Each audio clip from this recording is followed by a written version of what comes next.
Hello मेरे प्यारे बच्चों, कैसे हैं आप लोग? बहुत अच्छे होंगे, आई होप सो।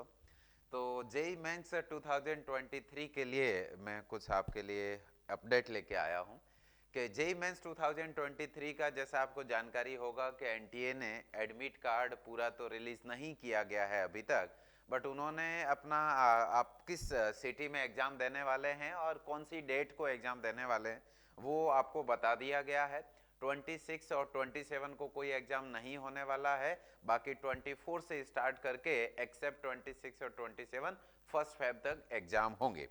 तो अब आपके माइंड में ये सवाल आ रहा होगा कि सर एग्जाम बहुत इतना नज़दीक आ गया है, हमको क्या करना चाहिए क्या नहीं करना चाहिए, बहुत ज़्यादा टेंशन हो रहा है। तो उसके लिए मैं आपको कुछ बातें बताना चाहूँगा, आपके साथ कुछ शेयर करना चाहूँगा। तो इसके लिए जैसा जैसा एग्जाम नज़दीक आ रहे हैं, 5 दिन बाद एग्जाम होने वाला है, तो उसके लिए आपको एक पहली बात जो ध्यान में रखने वाली है वो ये है कि आपके जो सोने का स्लीपिंग साइकिल है उसको आप मॉडिफाई कीजिए, एग्जाम के हिसाब से सेट कीजिए उस पैटर्न को। मेरे कहने का क्या मतलब है, तो बहुत सारे बच्चों को अभी तक लेट नाइट तक स्टडी करने का आदत होता है।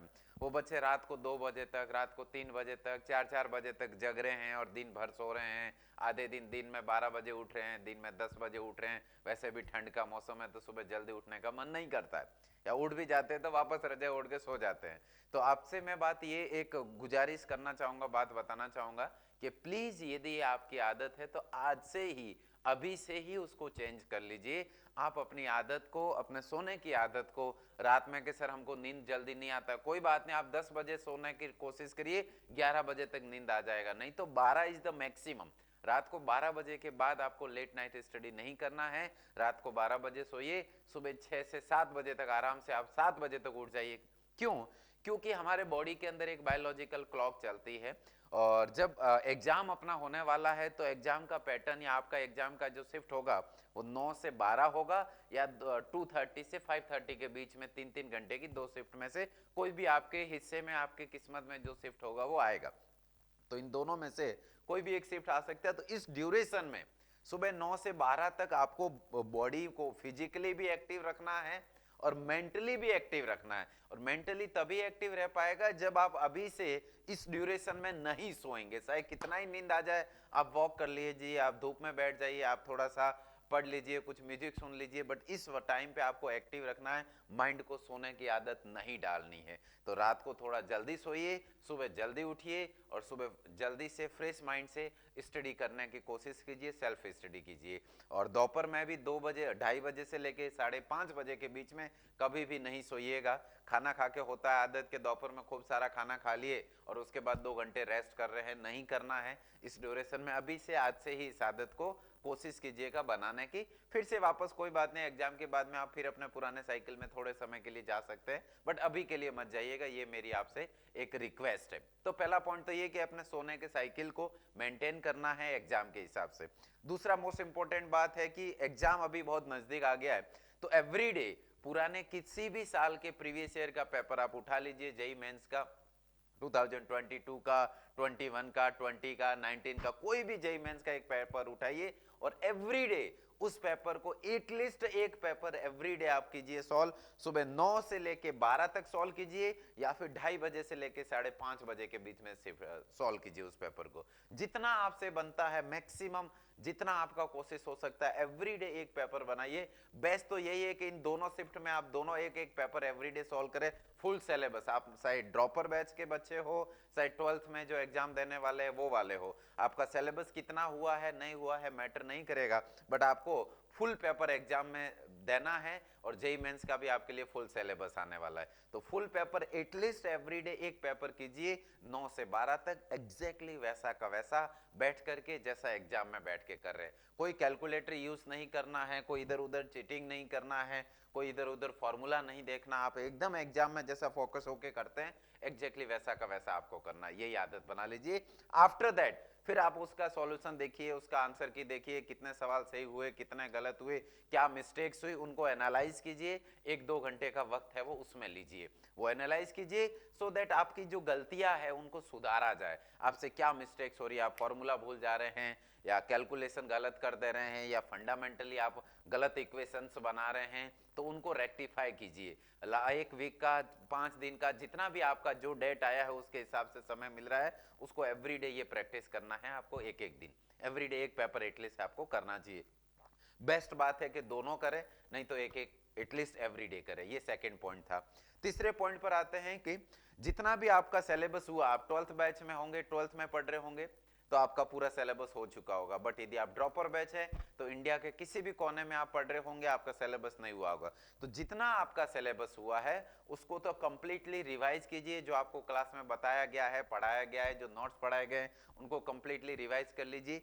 और जो आपका सिलेबस रिमेनिंग बचा है उसको पूरा नहीं पढ़े, एटलीस्ट इतना समय भी नहीं है, तो आप क्या करें कि उसके एटलीस्ट फॉर्मूले हैं, जो मोस्ट इंपोर्टेंट फॉर्मूले हैं, वो एटलीस्ट एक बार देख के जाए। उससे रिलेटेड 2 4 5 प्रीवियस ईयर के जो सवाल है वो कर लीजिए, तो उसके लिए आपकी बहुत बड़े मदद मिल जाएगी। क्योंकि कभी कभी होता है कि किस्मत में जो लिखा होता है वो हो जाता है कि आसान क्वेश्चन आया है और आपको फॉर्मूला याद नहीं है उस टॉपिक से बारे में, उस टॉपिक के बारे में, तो आप नहीं कर पाएंगे, बाकी लोग कर जाएंगे, तो फिर आप पीछे रह जाइएगा। तो आपके लिए फिर वो अनफेयर हो जाएगा, गलत हो जाएगा, और ये मौका जिंदगी बार बार नहीं देने वाला आपको। ठीक है, तो तीसरा पॉइंट है कि जो सिलेबस रिमेनिंग है उसको एक बार करके जाइए।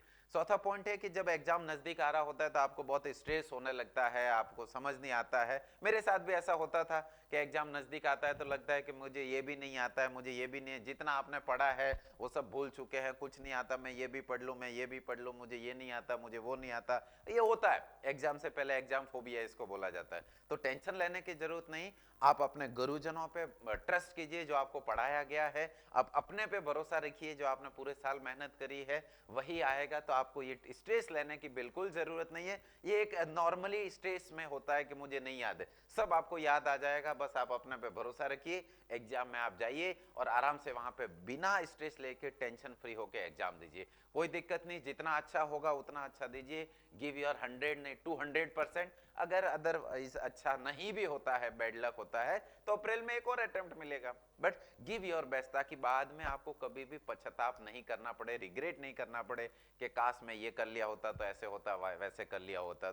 तो मेन बात है कि third number, fourth number point की कि आप स्ट्रेस मत लीजिए। बिल्कुल आपको स्ट्रेस नहीं लेना है, टेंशन फ्री रहिए। आप अपना रेगुलर जैसा स्टडी कर रहे थे अभी तक वैसा ही कीजिए। कोई आपको स्ट्रेस लेके 15-15, 20-20 घंटे पढ़ाई करने की जरूरत नहीं। 15 घंटे कर भी ले तो कोई दिक्कत नहीं, 20-20 घंटे करने की जरूरत नहीं। आराम से 6-7-8 घंटे नींद भी लेना जरूरी है, बॉडी को रिलैक्स करना भी जरूरी है, माइंड को आराम देने की भी बहुत सख्त रिक्वायर्ड होती है अपने बॉडी को। तो ये था, स्ट्रेस नहीं लेना है, होता है ऐसा, टेंशन नहीं लेना है, मन नहीं लगता है पढ़ाई में, कोई बात नहीं, आप जैसा अभी तक पढ़ाई कर रहे थे वैसा कीजिए, जैसा हम बता रहे हैं वैसा करते जाइए। ठीक है, उसके बाद अगला एक पॉइंट है कि जब एग्जाम में आप जाने वाले होते हैं तो एक पहले से आप प्रिपरेशन करके जाते हैं कि जेईई मेंस का एग्जाम है, 30 सवाल आएंगे, 20 ऑब्जेक्टिव होंगे, 10 है वो न्यूमेरिकल होंगे, तो मैं कम से कम 25 में से 20 सवाल मुझे करने।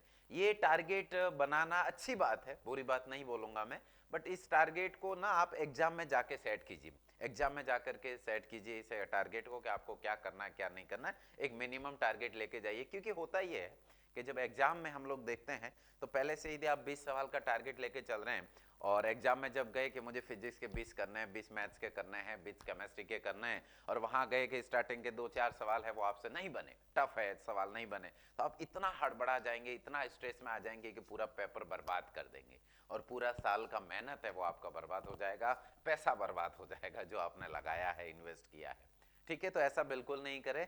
वहां जाके देखिए, हाँ ठीक है, 10 क्वेश्चन करेंगे, 15 करेंगे, जो करेंगे वो करेक्ट करेंगे, एक्यूरेसी के साथ करेंगे, उसमें कोई गलती हम नहीं करेंगे, अवॉइड करेंगे। छोटी छोटी सिली मिस्टेक्स है, जल्दबाजी में क्वेश्चन सही से नहीं पढ़ते हैं, पूछा कुछ और है, निकाल कुछ और रहे हैं, और ए ऑप्शन आ रहा है तो बी केयरफुल रह जाए थोड़ा सा।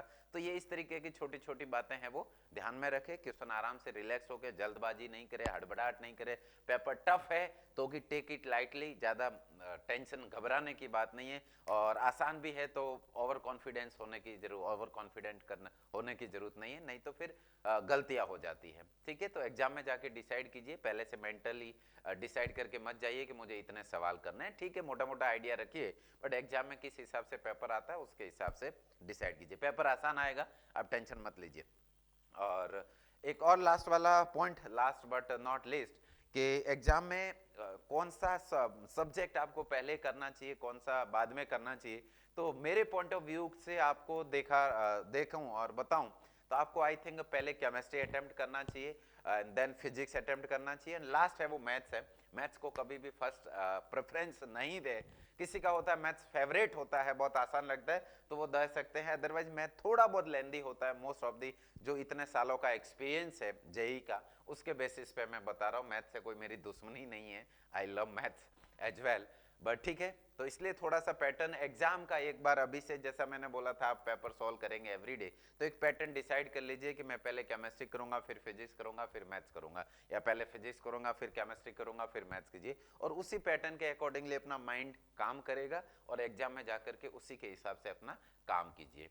तो ये कुछ बातें थी जो आपको एग्जाम में ध्यान रखनी चाहिए। एक और बात मुझे याद आई कि एग्जाम सेंटर, जो जिस दिन आपका जिस डेट को एग्जाम होने वाला है, उस एग्जाम सेंटर पे आप एक दिन पहले जाकर के विजिट करके आ जाइए कि आपका सेंटर कहाँ दिया गया है, उसको आराम से देख के आ जाइए, ताकि आप रिलैक्स रहें एग्जाम के दिन। उसमें सुबह में हड़बड़ाहट नहीं रहे, कहाँ से टैक्सी लेना है, कहाँ से बस लेना है, कहाँ से ऑटो लेना है, कैसे जाना है, कहाँ सेंटर होगा, कैसा होगा, वो बहुत मेंटली स्ट्रेस आ जाता है, टेंशन आ जाता है, और इससे फिर बॉडी का सारा संतुलन बिगड़ जाता है, माइंड का भी संतुलन बिगड़ जाता है। तो ये करने का अवॉइड करने का एक उपाय है कि जो आपका एग्जाम सेंटर है उससे एक दिन पहले, आपका तब तक आ ही जाएगा centre, I hope so NTA दे देगा, तो वहां जाके एक दिन 2 घंटे लगेगा, टाइम वेस्ट होगा, कोई दिक्कत नहीं है, बट वो आपके माइंड के लिए, मेंटल हेल्थ के लिए वो बहुत ज्यादा जरूरी है। तो एक दिन जाइए, विजिट करके आइए, देख के आइए कि हाँ ये मेरा सेंटर है, कल मुझे सुबह आकर के यहाँ मुझे एग्जाम देना है, तो एकदम बहुत रिलैक्स हो जाएगा। एग्जाम से एक दिन पहले आप ज्यादा टेंशन नहीं ले, रात को 7-8 बजे नहीं सोए, 10 बजे तक एटलीस्ट सो जाए आराम से, सुबह 6 बजे उठे, भगवान की पूजा आरती करके और फिर भगवान का नाम लेके जाएं और अच्छे से एग्जाम दे के आए। अच्छा होगा, आई होप सो एग्जाम। फिर एग्जाम के बाद फिर हम लोग मिलेंगे, किसी टॉपिक पे लेके, किसी मुद्दे को लेके डिस्कस करेंगे। तो आई होप सो सबका एग्जाम बढ़िया होगा और ऑल द बेस्ट मेरी ओर से, सबका एग्जाम अच्छा होगा, टेंशन नहीं ले, घबराए नहीं, बिल्कुल अपने पे कॉन्फिडेंस रखे और एग्जाम को let's crack it. Thank you so much.